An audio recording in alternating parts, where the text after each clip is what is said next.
Olá, Deus abençoe a sua vida. Nós estamos aqui para mais um Papo Teológico e é muito bom estarmos aqui para falarmos sobre Deus, falarmos um pouquinho de teologia, de forma que você possa compreender um pouco mais da revelação de Deus. Este é um programa da Igreja Missionária Evangélica Maranata e do Instituto Bíblico Maranata. Quero deixar já o convite para que você visite uma de nossas igrejas e também, se você é membro da Igreja Maranata ou um cristão de outra igreja e quer estudar no Instituto Bíblico Maranata, nós temos 6 unidades que podem abençoar a sua vida, trazendo maior conhecimento e formação. Eu hoje estou aqui com o pastor Patrick, pastor da nossa igreja da Tijuca, e também pastor Ayrton, da nossa igreja de Nova Iguaçu. E hoje nós temos um tema muito importante. Nós vamos falar sobre o ser de Deus.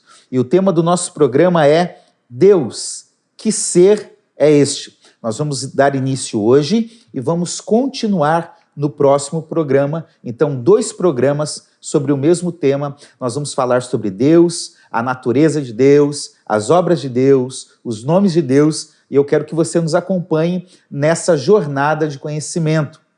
Também quero lembrá-lo que, se você tiver alguma dúvida, você pode deixar a sua pergunta nos comentários, e assim um de nós irá ler e responder a sua pergunta.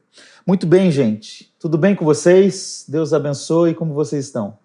Deus abençoe a vocês dois, Deus abençoe vocês que estão conosco. Só assunto fácil, falar sobre Deus, o ser de Deus, né?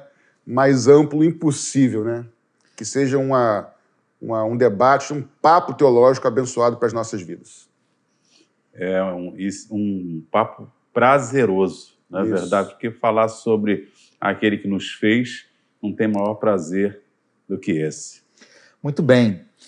Gente, é um papo teológico, então tem tudo a ver com teologia e tem tudo a ver com uma conversa, porque é um papo. A ideia aqui é pegar um assunto que às vezes é complexo na apresentação, na construção teológica, e tornar ele fácil para que todos nós possamos compreender um pouco melhor e isso se tornar prático na nossa vida. Então a gente tem que começar entendendo que falar sobre Deus aqui não é uma fala de senso comum, mas é uma fala com um olhar teológico, ok? Esse é um pressuposto básico para nós falarmos. E então nós vamos falar sobre a doutrina de Deus, a teologia sobre esse ser que nós acreditamos que é o nosso Deus, melhor dizendo. Vamos lá, me ajudem aí, por favor. Dentro do campo da teologia, existe a teologia sistemática, correto? Nós temos algumas áreas da teologia. E dentro da teologia sistemática, nós temos uma disciplina que trata sobre Deus. Qual é essa disciplina, gente? Bem, é a teontologia, né, que é o estudo, já falamos, que é o tema do nosso papo. Vocês perceberam que eu dei uma escorregada no começo, falei debate, mas eu mesmo me corrigi, é papo teológico. Não tem de estar conversando e prazeroso, né, pastor Ayrton? Então, a teontologia, teo de Deus, onto do ser, né? Então, é o estudo do ser de Deus, tá? Teologia de estudo. A teologia de estudo, isso. Então, o estudo do ser de Deus. Por isso o nome teontologia. Essa é uma área da sistemática e a gente vai abordar um pouquinho sobre isso aqui hoje, não é isso? É essa a nossa perspectiva. Pastor Ayrton, nós vamos provar a existência de Deus? Bom, Deus autoexiste. A gente não precisa tentar provar algo que já existe, né? Então, aliás, isso é até importante.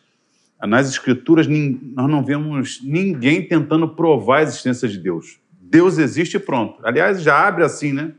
Deus criou, então a existência de Deus não precisa ser, pelos Escritores, tentada provar. Na verdade, você tenta facilitar o entendimento das pessoas. Mas a Bíblia não procura tentar provar algo que já é autoexistente. Assim como a teontologia. Nós não queremos provar que Deus existe. Esse não é o papel dessa disciplina, né? Isso pode ser discutido em outro campo da ciência, mas a doutrina de Deus já pressupõe que Deus existe. O senhor falou da Bíblia, Gênesis 1:1. Começa com esse pressuposto. Deus existe pronto e acabou. No princípio, Deus criou, isso aí. Deus criou, né? Então, talvez seria até na língua portuguesa, seria melhor colocar Deus criou no princípio. Exatamente. Ele como um sujeito ativo já pré-existente, autoexistente, e não faz parte da criação necessariamente. Então essa é uma verdade primária necessária. Nós não vamos aqui provar a existência de Deus. Nós vamos discorrer sobre o que ele é, porque nós já acreditamos que ele existe e está presente. Pastor Assir, ainda que o nosso propósito, e o próprio propósito das Escrituras e da teologia não seja provar que Deus existe, o próprio estudo sobre o ser de Deus, eu acho que naturalmente vai apontar e vai reforçar, ratificar quem é o Senhor, quem é Deus, a sua existência, mesmo sem a intenção de provar, a gente acaba que vai demonstrar, né, de uma forma direta ou não, que é impossível não crer. Melhor, possível é que a gente não crê, mas as evidências são tantas. Não é racional. Não é racional, entendeu? Não é racional. Eu acho que tem que ter mais fé para não crer do que para crer. Alguém já disse, né? É preciso ter mais fé para ser ateu do que para ser crente. Né? E essa é verdade. É por meio da fé que nós acreditamos que Deus existe, mas a razão ela não é excluída, porque a forma como Deus se revela, ela também é muito racional. Muitas evidências, exatamente. Muitas evidências, né? Exatamente. Externas à fé, na criação, mas também internas, por meio das Escrituras, como nós vamos ver. Exatamente. O senhor concorda ou discorda, pastor Ayrton? Concordo tanto que eu li um livro certa vez, que ele dizia o seguinte: um ateu convidou um teólogo para um debate. E aí convidou, e eu vou provar que Deus não existe. O teólogo falou assim: olha só, eu aceito o debate, já está aceito.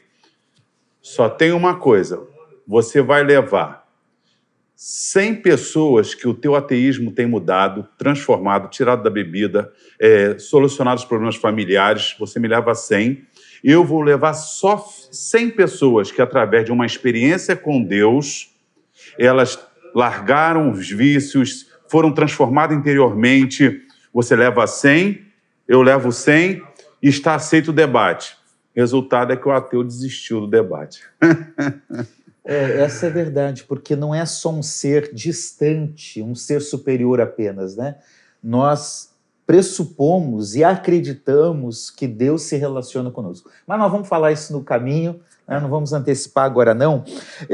Eu acho que como primeiro ponto, aqui para a gente começar o nosso papo, ainda que já tenhamos introduzido um pouco, é falar sobre esse conhecimento de Deus. Porque a gente está aqui falando o ser de Deus, como conhece a Deus. Então, o que é conhecer a Deus? Tem uma frase do pastor Ezequias Soares, é um pastor que faz parte de uma obra coletiva, Teologia Sistemática Pentecostal, que foi publicada pela CPAD. Eu gostei de uma simples definição dele, eu gostaria de ler para a gente partir daqui.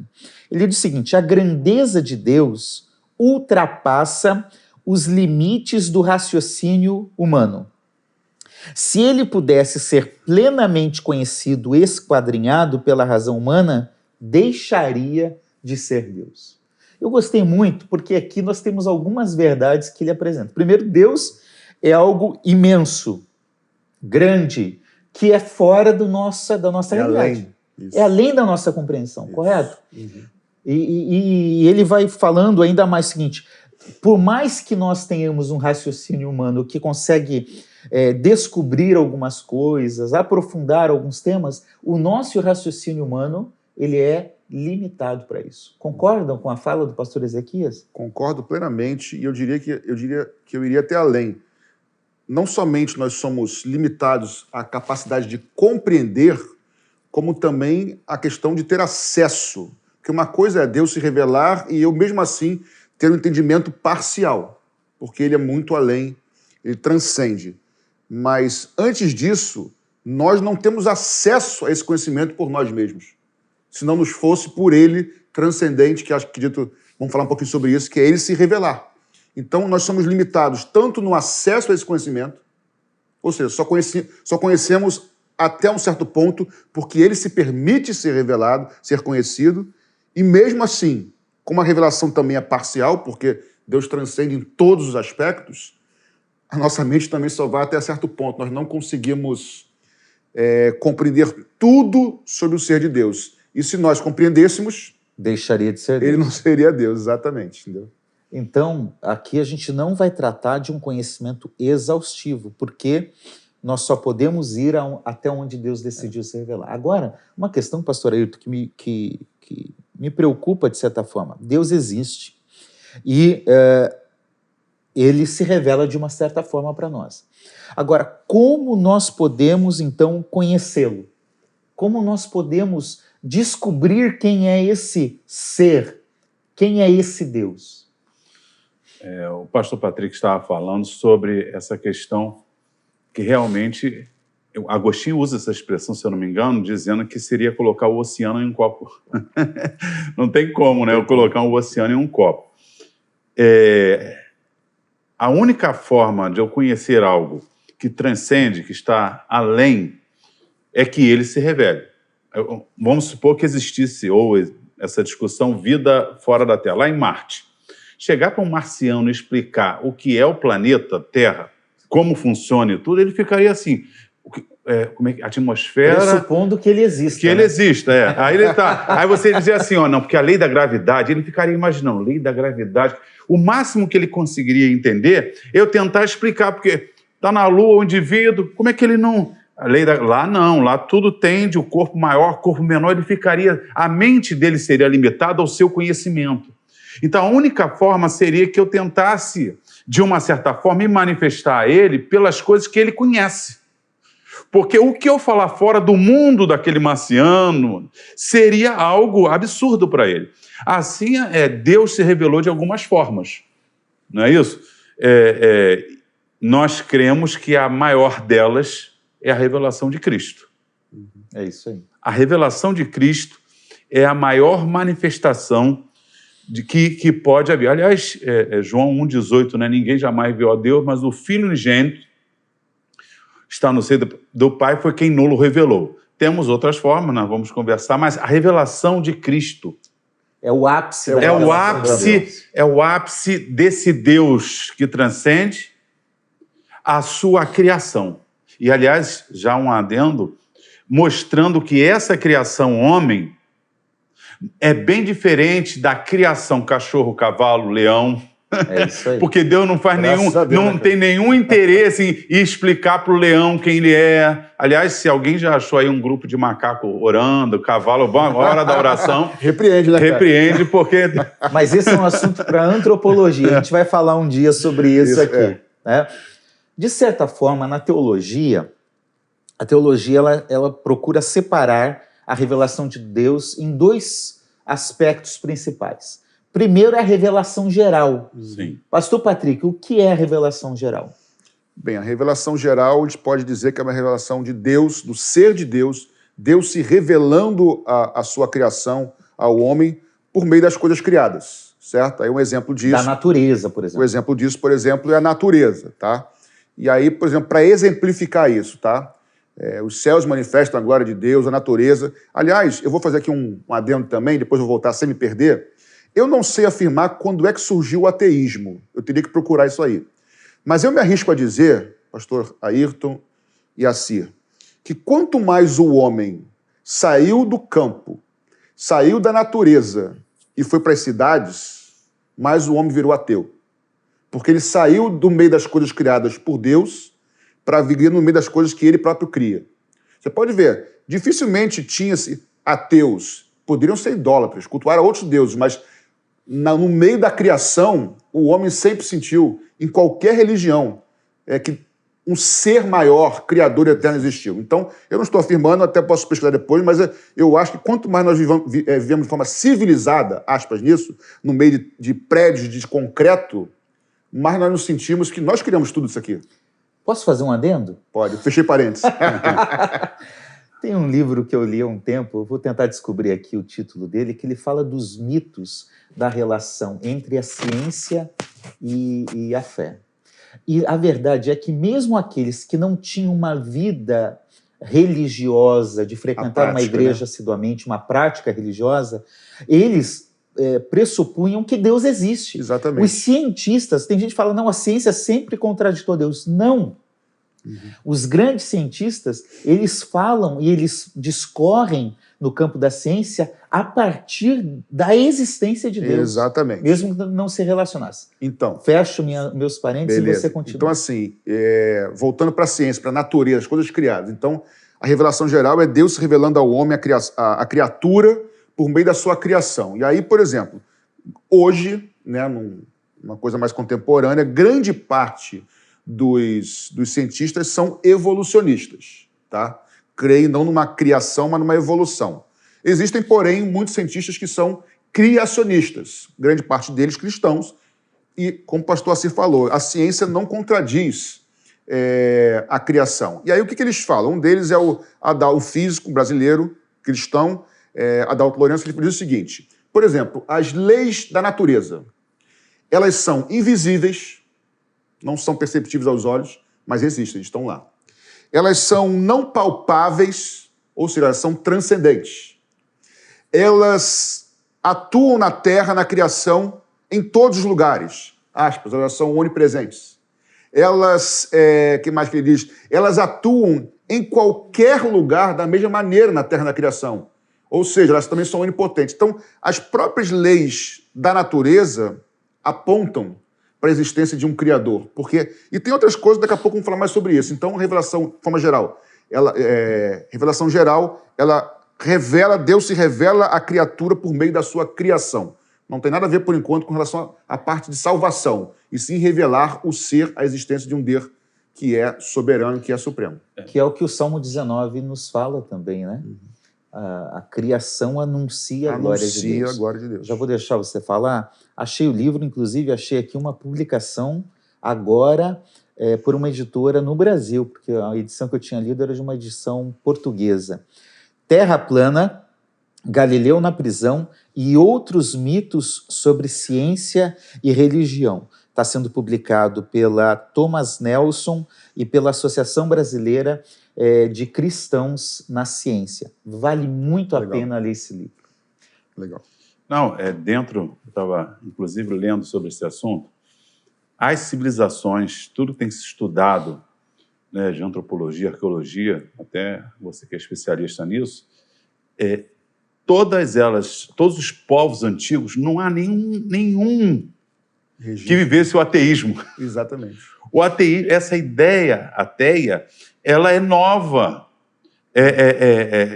Será que ela surgiu? Eu também não sei quando, mas será que vem ali do tempo do Iluminismo? É provável, questão da matéria. 19, Iluminismo, Revolução Industrial. Por exemplo, né, para não tocar em política, mas vamos falar em um pensador sem citar o nome dele. Ele dizia que os filósofos falavam com sabedoria, mas eles não colocavam a prática. E aí veio, né? Ele colocou, vamos fazer uma sociedade desse jeito, tudo é igual para todo mundo e tal. Se eu não me engano, foi Kant que disse, você não pode fazer algo baseado no que você é, como ele poderia ser, sem nenhuma experiência. Então, na verdade, as sociedades antigas todas criam num Deus, não importa se ela cria em vários deuses, se ela cria um Deus que se relacionava, ou é um Deus punitivo, olha, se você fizer isso vai cair um raio do céu. A verdade é que todos criam. De onde vem essa... Olha só, para você ter uma ideia de algo superior, eterno, onipotente, onipresente, é tão ilógico para a nossa mente, que é finita, que acaba, que esse ser é bem possível que ele exista. Por quê? Que é uma criação tão absurda, não importa se um só, como cremos, ou como os hindus, milhões, mas eles estão crendo em algo que transcende, em qualquer religião. O ateísmo é um absurdo mental. Para não falar outra coisa. Para não falar outra coisa. Muito educado ele. Muito bem, é verdade. É muito racional crer em Deus. Então, revelação geral por meio da criação da natureza. A teologia também atribui um outro tipo de revelação que o senhor até já começou a introduzir. A revelação especial. Então, a primeira, dentro da revelação especial, o senhor falou sobre Cristo como o ápice da revelação especial de Deus, que é mais do que conhecer, né? Com Cristo nós conhecemos, mas como uma implicação de relacionamento. Não é um conhecimento apenas teórico, eu sei, ele é isso, ele é aquilo, ele existiu na história. Não, é um relacionamento que nós desenvolvemos com ele. Mas como que nós conhecemos a Cristo? O Espírito nos conduz. E como a gente descobre isso? Poderíamos dizer que a palavra de Deus, a Bíblia Sagrada, é também uma forma de Deus se revelar? Com certeza. Esse Deus que nós estamos falando agora, que transcende, mas que se revela, porque se ele não se revelasse, eu ficaria realmente tateando, é o termo que Paulo usa, né? Ficaria tateando, tentando descobrir, porque ele transcende. Então, ele se revela uma forma. Nós vimos a criação, Salmo 19, quando eu olho, eu estava vendo, existem trilhões e trilhões de galáxias com trilhões e trilhões de estrelas. O nosso Sol, que seria mediano, isso, mais ou menos...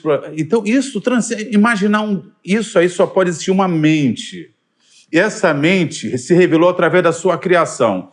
Então, a Bíblia até chama assim, usa um termo pesado, imaginar que isso está numa madeira, num gesso. Né? Isso aí é... Então, esse Deus nosso é tão grande e o mais bonito é que ele se relaciona. Então, ele se revela. Se revelou no que criou, já é um start. Ó, e ele existe, porque isso é tão grande que não pode ser fruto de um acaso. Segundo, ele se revelou especialmente, pessoalmente, através na encarnação em Cristo. E ele se revelou como? Como é que é uma forma dele deixar a sua revelação? É de forma, primeiro, oral. Nos primeiros momentos, ele fala com Adão, ele fala com Noé, ele fala com Abraão. Daqui a pouco, o tempo vai passando, as civilizações vão se distanciando, Deus providenciou a escrita. As pessoas consideram tão importante essa fala que elas querem transmitir, que então vamos escrevê-la. Foi escrito e foi passando, então. E aí nós criamos nessa revelação progressiva. Então Deus vai se revelou através da criação, através do Filho e através das Escrituras. E as Escrituras, realmente, eu fico, cada vez que eu estudo a Bíblia e a sua perfeição, eu fico assim, realmente tem que ter muita fé para não acreditar que a Bíblia é a palavra de Deus. Também acho. Mesmo quando ela é um livro religioso, mas a maior prova para mim, além das profecias, a experiência pessoal, que é o que nós estamos tratando. Gente, quando eu criei em Cristo, angustiado, tateando, procurando Deus em várias religiões, eu fui à igreja enquanto cantava um hino, Mãos Ensanguentadas de Jesus. Naquele momento eu fiz uma oração. Deus, se o Senhor existe, hoje o Senhor vai dar paz ao meu coração. Se o Senhor fizer isso, eu vou te servir todos os dias da minha vida. Não existe revelação mais pessoal e mais especial, vamos dizer assim, Cristo veio a revelação, para mim, indivíduo, do que essa. Como é que eu sei, nós estamos falando do Espírito Santo, como é que eu sei que Jesus é o meu Senhor, meu Salvador, etc.? A Bíblia diz isso. É a Bíblia que revela. A Bíblia revelou, mas quem é que testifica? Romanos 8 diz que o Espírito Santo testifica em nosso espírito que somos filhos de Deus.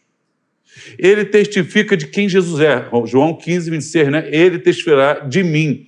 Então, olha, esse Deus se revelou Pai, Filho e Espírito Santo, nós vamos falar daqui a pouco, mas ele se revelou no Filho, sendo o nosso Salvador, e o Espírito nos dando as Escrituras e testificando dessas Escrituras em nós. A iluminação, né? A iluminação. Então, ele inspirou aquilo que ele revelou e iluminou para que eu entendesse. Só Deus pode fazer isso, porque a minha mente não compreenderia isso tudo. E pastor Ayrton e pastor Patrick, a gente só consegue entender tudo isso porque a Bíblia diz.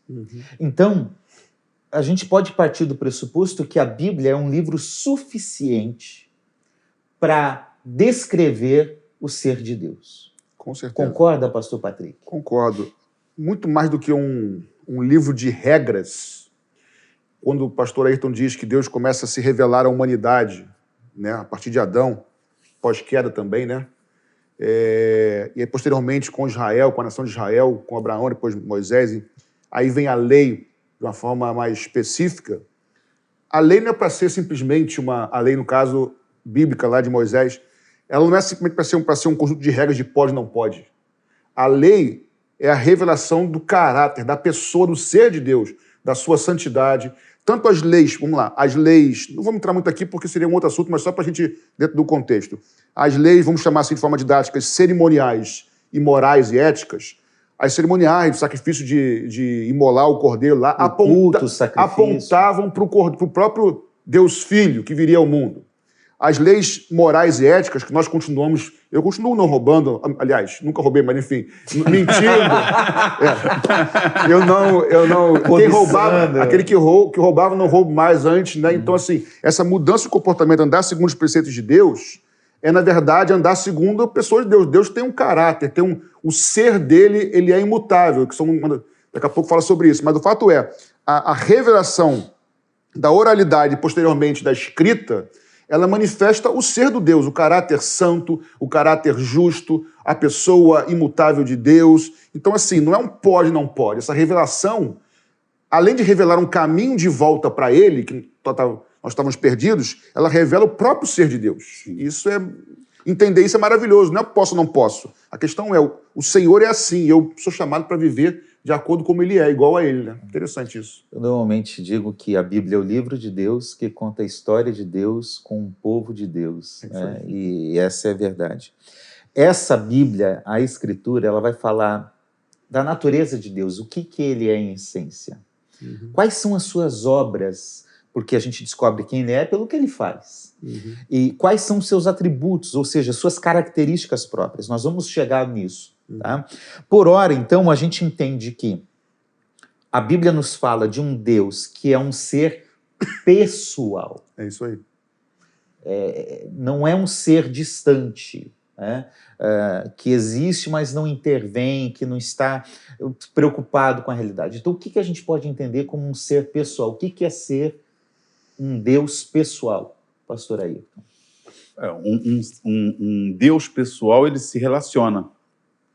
Ele tem relacionamento. E até por ser, quando a gente, de repente, vai conversar sobre a Trindade, ele é pessoal entre si e ele fez a sua criatura também um ser pessoal, que se relaciona. Aí é lindo você entender porque a ideia do deísmo, né?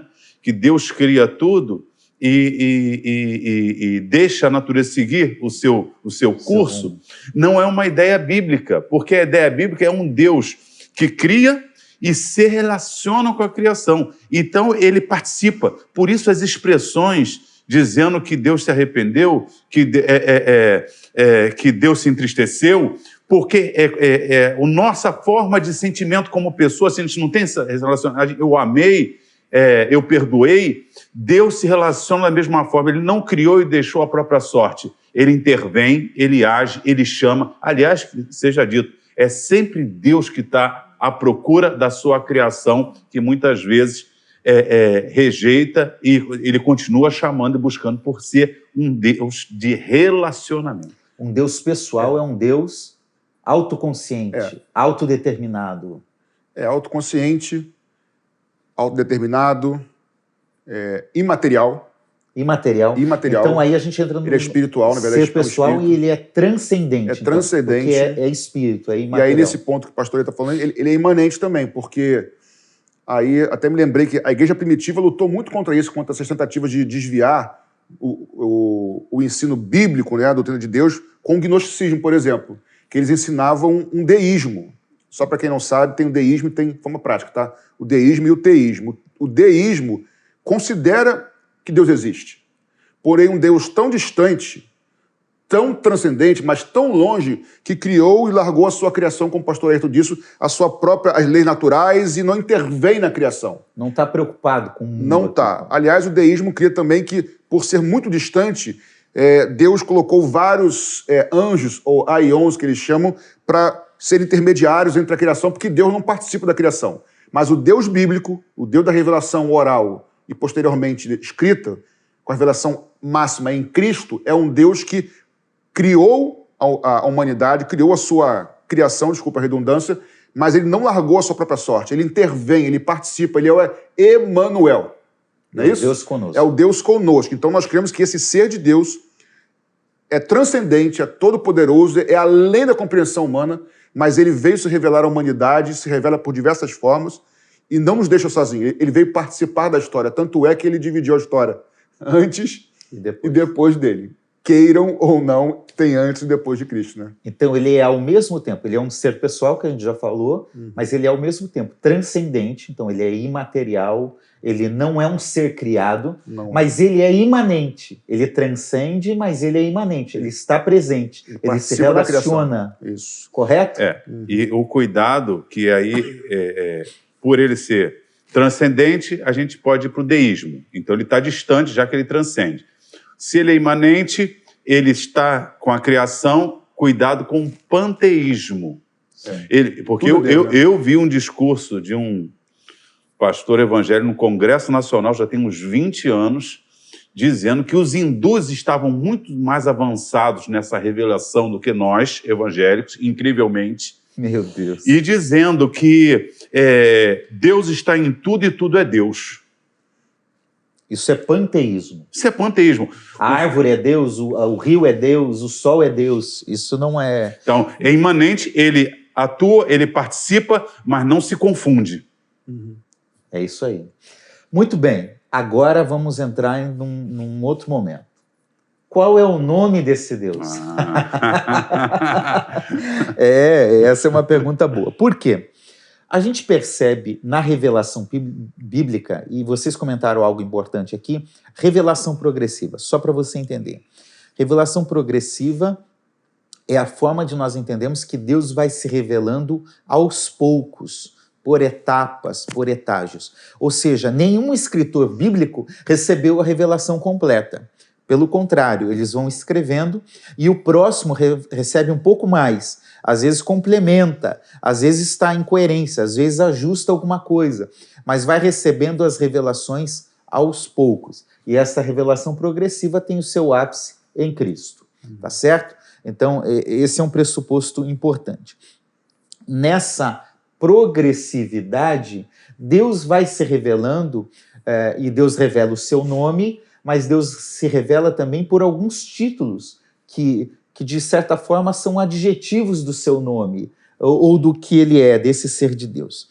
E por meio dos seus nomes, como um ato de graça, de bondade, de compromisso com o ser humano, Deus vai se revelando por meio do seu caráter e das suas obras. E aí nós temos os nomes de Deus, que às vezes revelam o ser de Deus, o caráter de Deus, a obra de Deus, os atributos de Deus. Então, são nomes e são títulos adjetivados dos seus nomes, correto? Pois bem, uma forma que nós temos de Deus se revelar, que eu acho que é a mais importante na Escritura, é o que a gente chama do tetragrama. O que é isso, pastor Ayrton? E é até importante sobre essa revelação progressiva, quando a gente vê o livro de Gênesis, a gente vai ver que o primeiro nome que aparece de Deus é Elohim. Elohim de cara aparece. No princípio criou Deus. Esse Deus é Elohim. Em Gênesis 2:4, vai usar o tetragrama. O que é tetragrama? São 4 letras hebraicas que os judeus não falavam por causa de Êxodo, quando dizia lá, não tomarás o nome do Senhor teu Deus em vão. E aí, como foi ficando em desuso, e depois eles foram espalhados pelos romanos, quando então os maçoretas começaram a colocar sinais... Quem são os maçoretas? São os sábios lá, né, judeus, mais ou menos entre o 5º e 10º século nosso, da era cristã, né? E eles começaram a colocar uns sinaizinhos para fazer diferença. Mas tinha um problema, como eles não falavam o nome de Deus, o que fazer com aquele tetragrama? Se eu pegar as consoantes do meu nome, vamos imaginar, Ayrton, aí pega lá o R, o T, o N. Explica para o pessoal que não sabe, esses pontinhos que você falou são os vocais, no caso, exatamente, são só consoantes. Para que eu consiga pronunciar o nome Ayrton, eu tenho que ter a vogal A, não é isso? O I, No hebraico, o a princípio, O, não tinha vogal. e no hebraico só tinham as consoantes. Isso. Só que eles falavam fluentemente, algumas consoantes funcionavam como vogal. Ponto. Então eles botaram alguns pontinhos, tracinhos, que passaram a dar o som. Aí não tinha-se como falar, porque eles já não pronunciavam o nome, por medo. Quando eles vão falar o nome, esse nome que seria o sagrado para o judeu, bem disse o pastor Assir, os nomes de Deus, porque alguns, até no meio evangélico, Deus só tem um nome. E que eles vão dizer Yahvé, Javé.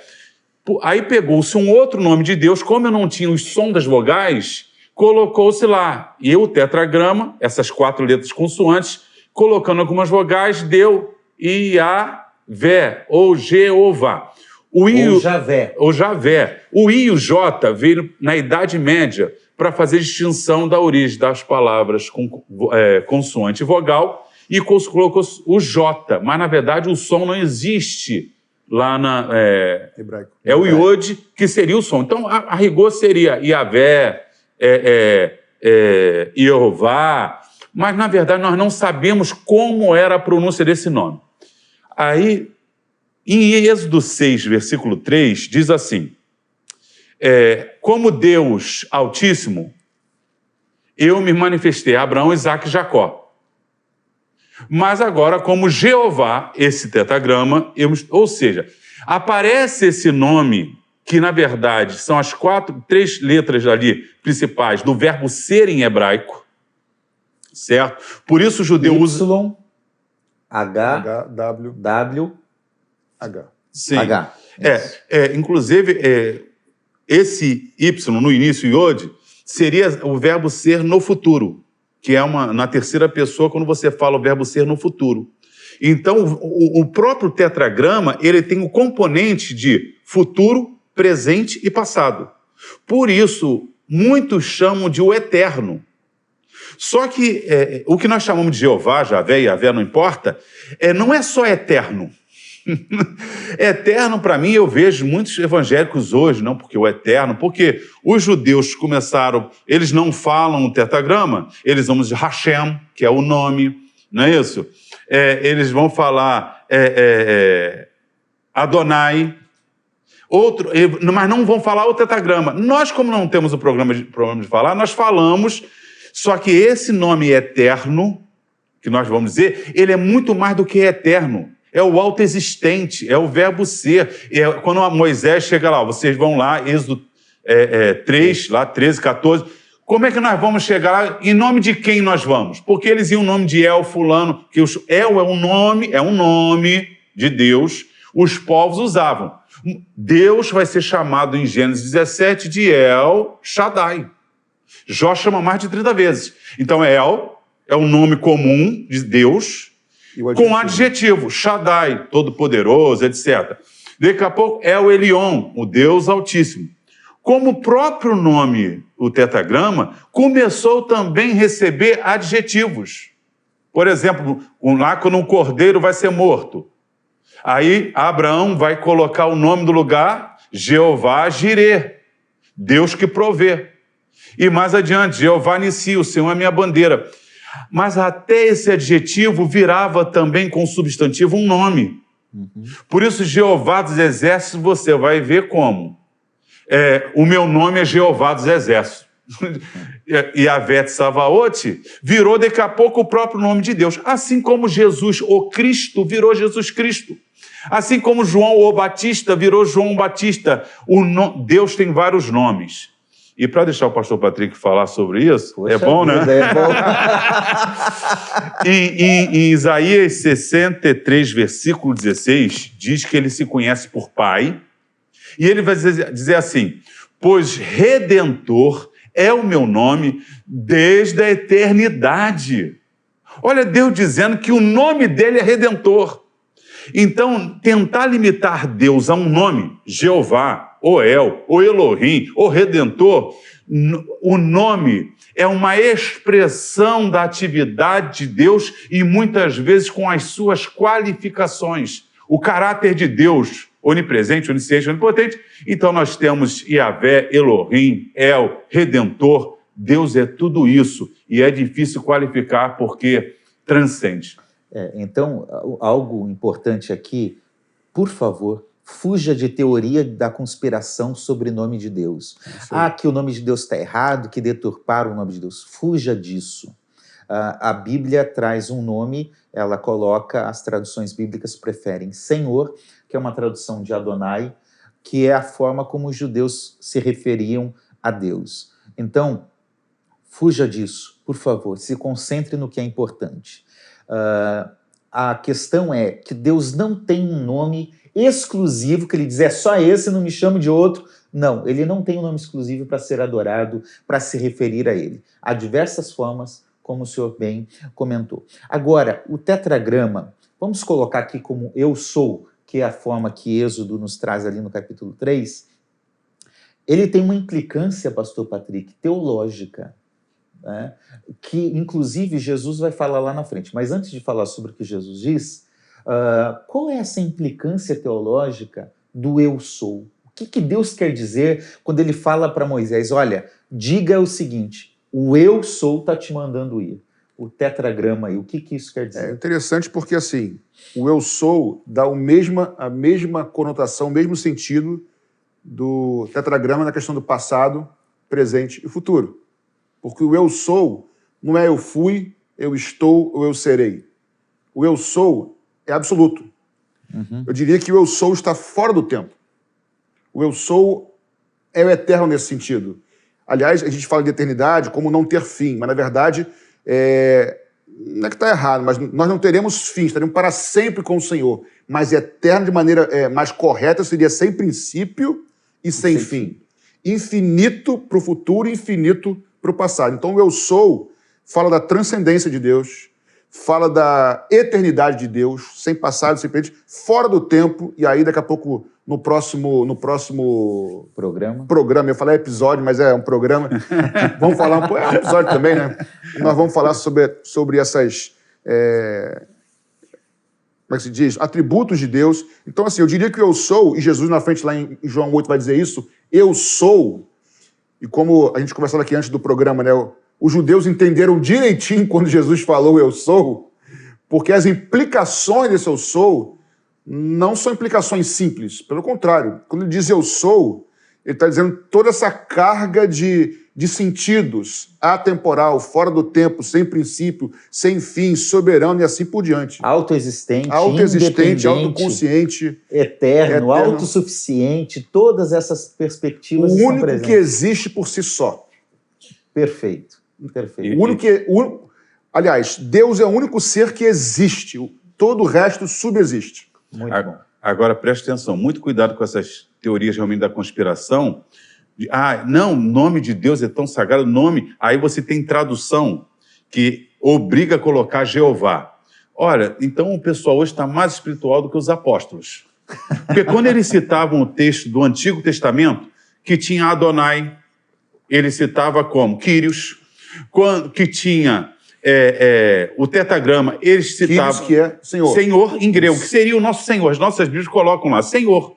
O Quírios é o Senhor que pode ser usado para Deus, usado para o Senhor da terra, para o dono de alguma coisa, era o Quírios. Os judeus, Paulo, eu acho que o pessoal está mais espiritual que Paulo, que Pedro, que João. Por quê? Eles pegaram a passagem do Antigo Testamento que falava o tetragrama e colocaram no mesmo versículo onde estava substituído por Quírios.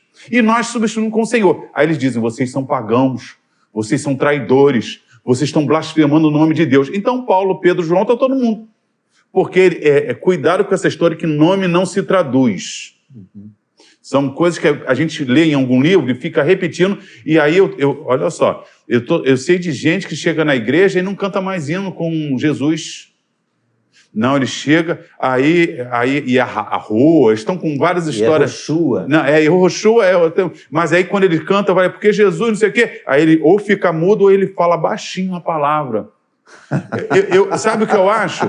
Eu fico interessante que você fala, sai em nome de Jesus, o demônio sai. Né? Aí nos Estados Unidos, né, Jesus, o demônio sai. Aí na Grécia, em tudo quanto é lugar, sai. Mas tem gente tão espiritual, só pode falar. Até o demônio entende mais quem é a pessoa do que o indivíduo. Muito bom. Bom, então, na Bíblia nós temos vários nomes pelos quais Deus se revela e é importante se relacionar com esse Deus, independente do nome que ele está revelando, né? Pois bem, para a gente ir para o final do nosso programa, você falou que era no próximo, nós vamos falar hoje sobre os atributos de Deus. Esse é um tema muito importante dentro da teontologia, da doutrina de Deus. O que é, pastor Patrick Wimmer? O que é atributo de Deus? O que essa expressão significa? Bem, atributos de Deus é uma nomenclatura que nós damos no campo teológico para as características da natureza, do ser de Deus. O ser de Deus, assim como o ser nosso, o Patrick ele tem qualidades, tem características, o Assir, o Ayrton, você que está conosco, que Deus também tem as suas características. Algumas que pertencem só a ele e outras que ele compartilhou, que a gente vai falar agora. Então, eu diria que os atributos, a palavra teológica, a palavra científica, mas, na verdade, são características, são qualidades do ser de Deus. São aspectos que fazem Deus ser o que ele é. Exatamente, que o definem, vamos dizer assim. Que definem quem Deus é. Isso. Pastor Ayrton, a gente sabe que dentro dos atributos há uma classificação principal de colocar os atributos em dois aspectos. Dois campos, né? Dois campos, né? Os atributos comunicáveis e os atributos incomunicáveis. O que é um atributo comunicável de Deus? Bom, um comunicável. Tá. O que significa ser comunicável? Ser comunicável, o próprio nome já diz. Ele comunica, ele participa.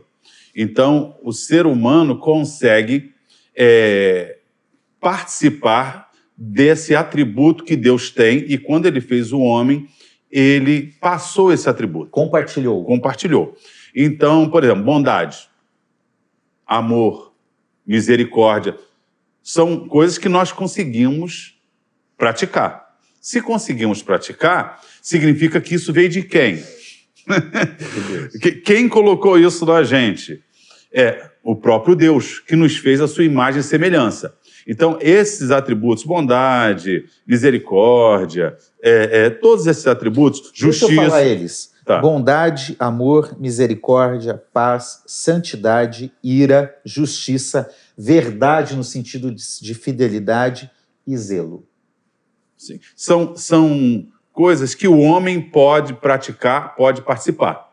Então, os atributos comunicáveis são aqueles que o homem caído sofre dificuldade para participar esses atributos por causa do pecado que entrou. Adão, com certeza, participaria desses atributos com muito mais facilidade.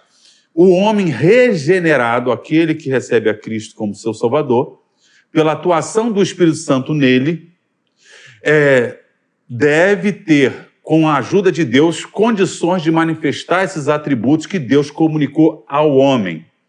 Então, comunicável, né, são aqueles que o homem pode reproduzir no seu convívio e Deus pode também comunicar-se com ele. Deus é bondoso conosco, Deus é misericordioso conosco e nós podemos ser bondosos com os outros, misericordioso. Amai como vos amei, não é isso? Muito bem. É claro que em Deus, por exemplo, a bondade é perfeita, é plena. Para nós temos em um grau inferior, um pouco inferior, em relação ao que se tem no ser de Deus.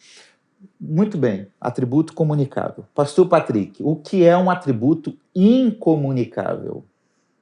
Bem, o nome já diz, é o oposto do que o pastor Ayrton expôs aqui. São qualidades, características de Deus que Deus não compartilha com o homem, com a sua criação, e se reserva de compartilhar.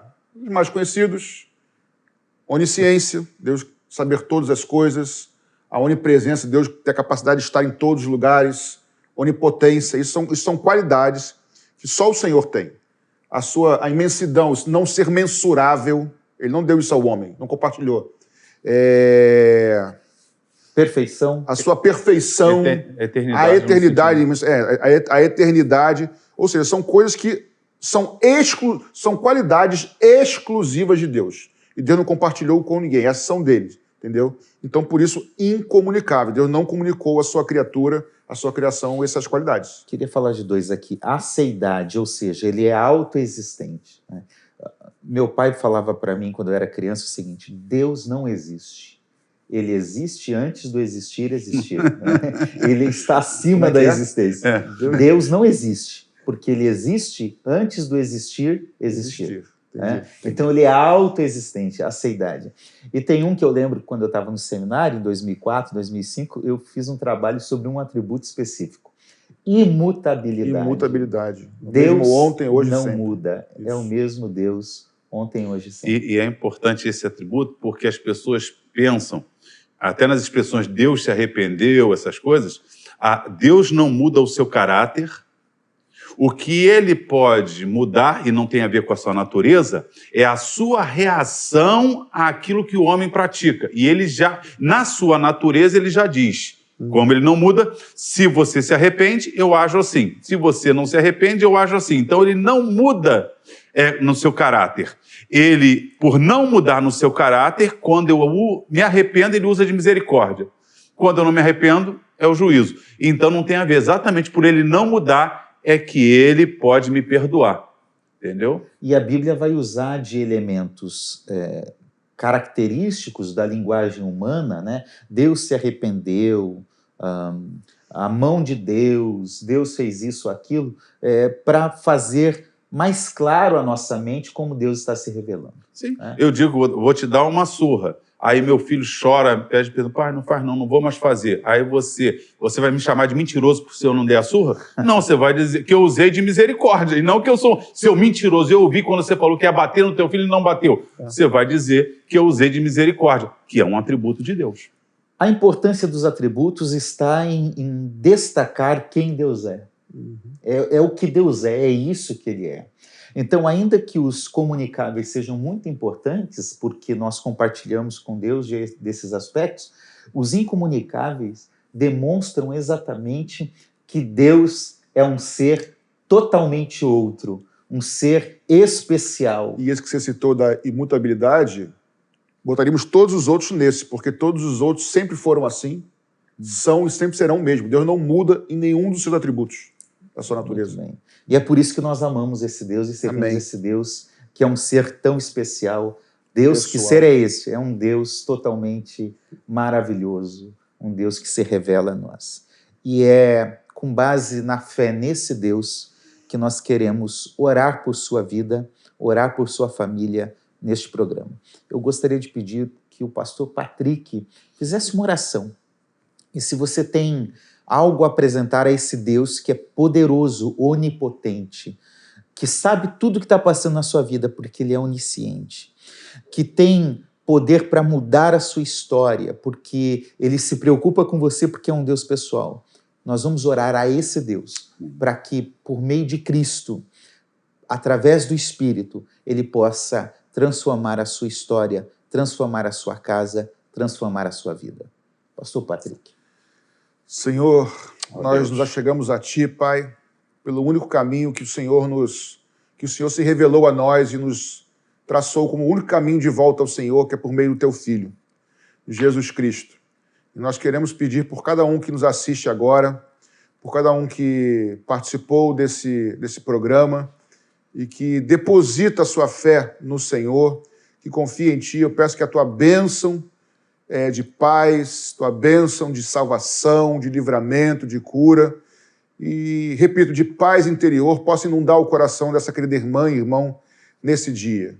Que a Tua bênção, a bênção do Deus soberano, a bênção do Deus onipotente, onisciente, onipresente, por meio de Jesus Cristo, esteja sobre cada um que está conosco, Senhor, e nos ajuda, independente do nome, nos ajuda a confiarmos no Filho de Deus, a única verdade, o único caminho de volta ao Pai, a única fonte de vida, porque assim certamente um dia nós estaremos contigo. Que a bênção do Senhor esteja sobre a tua vida, querido, em nome de Jesus. Amém. Amém. Amém. Diga amém junto com a gente e creia nessa ação desse Deus tão especial.